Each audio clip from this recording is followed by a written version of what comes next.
Dans Unity, glisser une préfab dans un script, c'est la base. C'est un truc qu'on apprend très tôt et cela devient vite un automatisme. Mais connaissez-vous le danger caché derrière cette pratique à première vue anodine? Non? Eh bien, laissez-moi vous expliquer. Bonjour à tous, c'est Arnaud. Alors, c'est quoi le problème avec les préfabs? Rassurez-vous, je ne vais pas vous dire d'arrêter de les utiliser, elles sont très pratiques. Mais plutôt vous inciter à mieux réfléchir leur utilisation. Vous ne vous en rendez peut-être pas compte, mais chaque fois que vous glissez une préfab dans un script, cette préfab sera chargée en mémoire à l'ouverture de la scène. L'avantage, c'est que cela permet d'avoir les préfabs directement à portée de main, prêtes à être rapidement instanciées si besoin. Et ça, c'est bien. Mais si vous n'utilisez pas la préfab, c'est de la mémoire utilisée pour rien. Et ça, c'est pas bien. Et si vos préfabs sont lourdes, avec des gros modèles, des textures 4K, eh bien la scène va mettre une plombe à charger.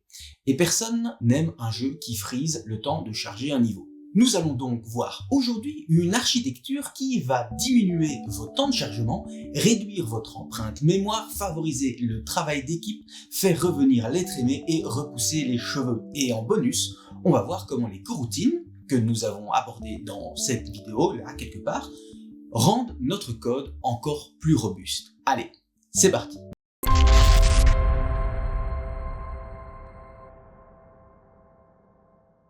Il existe, à ma connaissance, deux manières de contourner ce problème, d'énormes scènes et de préfab encombrantes. L'une est assez compliquée mais très puissante, c'est l'utilisation des addressables. C'est un peu, en gros, les Asset Bundle 2.0. Si ce sujet vous intéresse, dites-le en commentaire et je en ferai une vidéo. L'autre est bien plus simple et recèle plusieurs avantages. C'est l'architecture multiscène. Unity permet de charger des scènes de manière additive. Cela veut dire que vous pouvez sans problème avoir plusieurs scènes chargées simultanément. C'est par exemple assez utilisé dans les gros jeux ou en monde ouvert. Au lieu de charger l'entièreté de votre map d'un coup, vous pouvez découper votre monde en plein de petits blocs que vous chargerez dès que nécessaire. Mais vous pouvez tout à fait étendre ce principe à d'autres aspects de votre jeu, comme par exemple l'interface utilisateur. Au lieu d'avoir un énorme objet ou préfab avec plein de menus et plein de sous-menus que l'utilisateur ne va pas forcément utiliser à chaque fois, vous pouvez au contraire découper ce lourd objet en une collection de scènes qu'il vous suffira alors de charger et supprimer à la demande. Quels sont donc les avantages à travailler avec une architecture multiscène? Déjà, cela va avoir un impact positif sur les temps de chargement. Des scènes moins lourdes sont plus rapides à charger. Deuxièmement, nous l'avons déjà dit, une scène moins lourde prend moins de place en mémoire. Sur PC et console, c'est pas si important, mais sur mobile, cela peut faire la différence entre un jeu qui claque et un jeu qui crache. Le troisième avantage, et loin d'être le moins important, c'est le travail de groupe. Si vous découpez votre scène en une collection de scènes plus petites, vous réduisez les risques de conflit lors de la fusion de votre travail dans un outil de versionning. Et ça, les amis, c'est beau. Fini la théorie, passons à la pratique. On va découper une scène en un ensemble de petites scènes à charger de manière additive. Et à la fin de la vidéo, on verra deux gros soucis que j'ai avec cette architecture et comment les résoudre. Mais avant cela, pensez à vous abonner, à laisser un pouce bleu si la vidéo vous plaît, un commentaire si vous avez des questions ou des suggestions et à cliquer sur la cloche. Vous êtes encore 64% à regarder ces vidéos sans être abonné. Allez, c'est parti. Nous allons partir d'une scène unique, contenant des éléments d'interface utilisateur comme un menu de démarrage et des infos de jeu, la caméra, des lumières, etc. et découper cela en une collection de scènes à charger dynamiquement.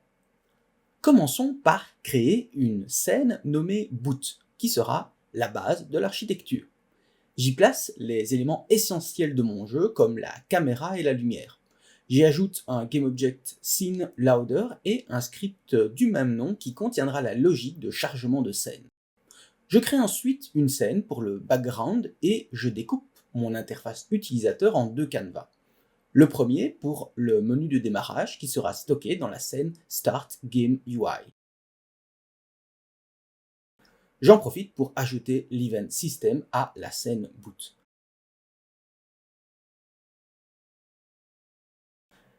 La seconde scène, nommée Game UI, stocke, elle, les éléments d'interface en jeu, comme les vies du joueur.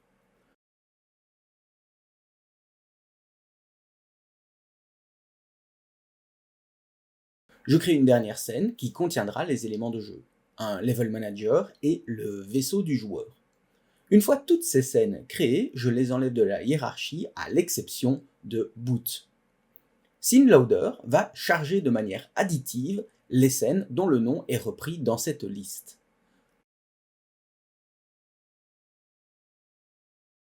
Créons ensuite une fonction loadSceneList.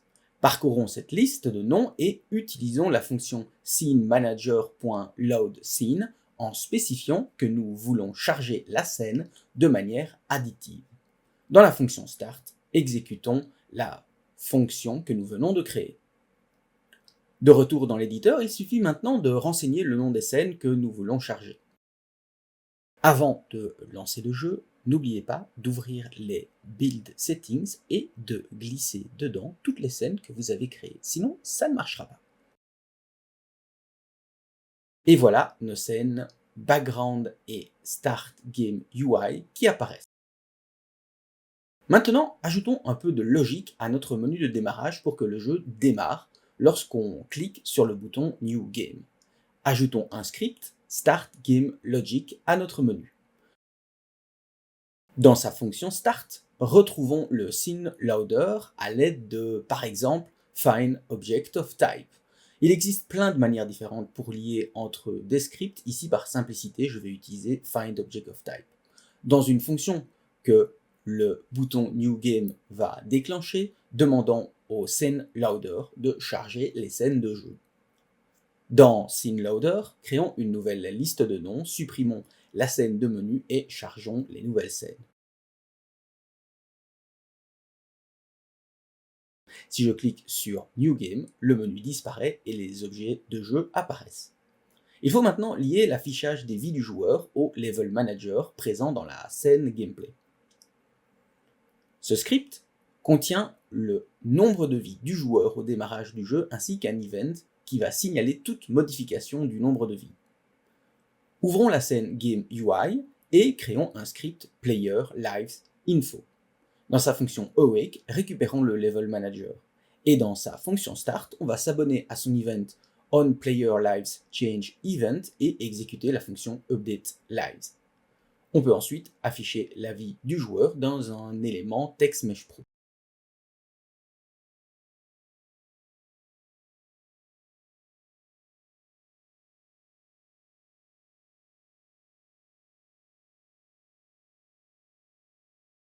Et cela fonctionne parfaitement. Voilà, en gros, comment charger des scènes additives et les faire communiquer. On pourrait s'arrêter là, mais cette méthode présente deux problèmes majeurs. Le premier est l'ordre de chargement des scènes. Si ma scène Game UI est chargée avant la scène Gameplay, elle va chercher le script Level Manager, mais ne va pas le trouver. Pour résoudre ce souci, on va changer SceneLoader pour qu'il déclenche l'initialisation des scènes une fois qu'elles sont toutes chargées. Pour cela, utilisons les coroutines. SceneManager peut en effet charger une scène de manière asynchrone avec la fonction loadSceneAsync. Changeons quelque peu notre fonction pour la transformer en coroutine. À l'intérieur de la boucle, la fonction loadSceneAsync va nous renvoyer une async operation. Tant que cette opération n'est pas terminée, nous allons suspendre l'exécution de cette coroutine jusqu'à la frame suivante. Quand l'opération est terminée, on passe alors au chargement de la scène suivante. Une fois toutes les scènes chargées, on émet un event et on le réinitialise juste après, histoire d'être certain de ne pas réinitialiser une scène déjà présente si on en charge de nouvelles. Adaptons la fonction start et plaçons quelques debugs pour voir ce qui se passe lors du chargement.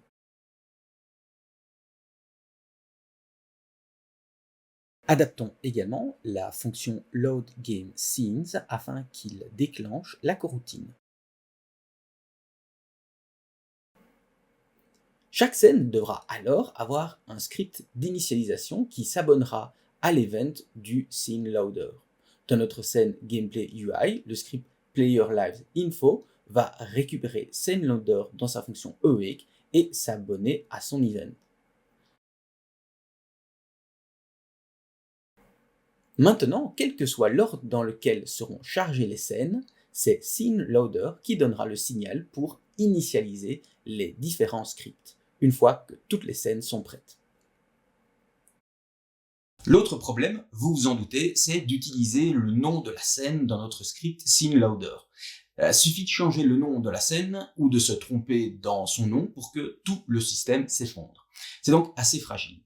On pourrait directement mettre la scène en référence et cela fonctionne dans l'éditeur, mais ce n'est pas le cas dans un build.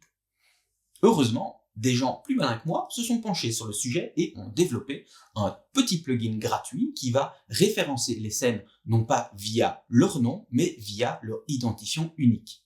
Il vous suffit d'installer le package en suivant les instructions sur la page GitHub du projet, dont le lien est ici en description, c'est relativement simple, et de remplacer les strings par la classe SceneReference dans notre liste de scènes à charger. Maintenant, même si vous changez la scène de nom, sa référence s'adapte et tout fonctionne correctement.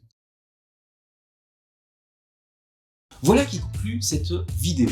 On pourrait encore énormément parler sur les scènes additives, comment gérer le pathfinding, comment gérer la lumière à travers des scènes qu'on va charger de manière additive. Tout ça, on pourrait le faire dans d'autres vidéos si ça vous intéresse. J'espère en tout cas que celle-ci vous a plu et vous a ouvert les yeux sur l'architecture multiscène.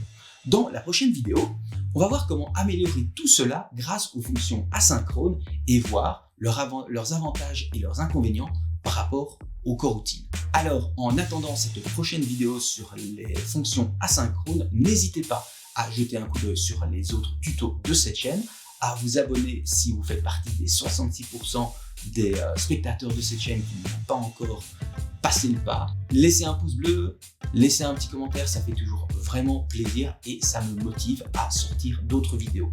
En attendant les prochaines, je n'ai plus qu'à vous souhaiter une bonne journée, une bonne soirée. À très bientôt, allez, bisous.